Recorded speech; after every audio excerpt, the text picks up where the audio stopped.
Powered by Penguin. The Sex Lives of Married Women. Written by Saman Shad. Narrated by Ainslie McGlynn, Monique Kalmar, and Zenia Starr. We at Penguin Random House Australia acknowledge that Aboriginal and Torres Strait Islander peoples are the traditional custodians and the first storytellers of the lands on which we live and work. We honour Aboriginal and Torres Strait Islander peoples' continuous connection to country, waters, skies, and communities. We celebrate Aboriginal and Torres Strait Islander stories, traditions, and living cultures. and we pay our respects to elders past and present. For the women who witnessed my journey into motherhood across 3 countries, showing me the universal challenge of the juggle, no matter where you are. 1. Meena. He's got to want it more than I do. That was the main thought in Meena's head as she stood in front of Owen, in the silk negligee she'd found at a bras and things shop next to the supermarket.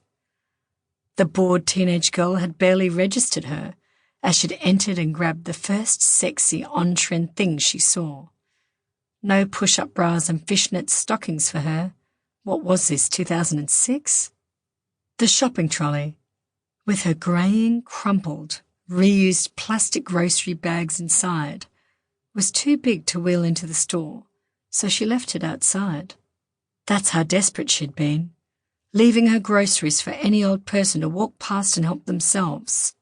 Though, why anyone would have wanted a part of a very middle-class family shop, with the cheddar cheese and Greek yogurt sweating in a bag and schnitzel in a plastic tray, was beyond her. She remained in the living room doorway for a minute longer, letting her hands slide up the side of her hips. Her palms were sweaty and stuck to the negligee, which she now guessed was not silk, not for the price she paid. Most likely polyester, but it was shiny and highlighted her shape.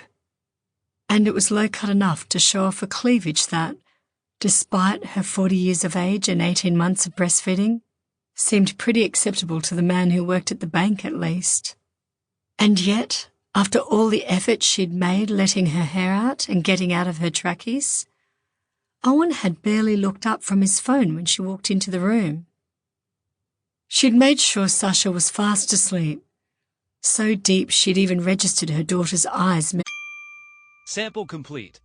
Ready to continue?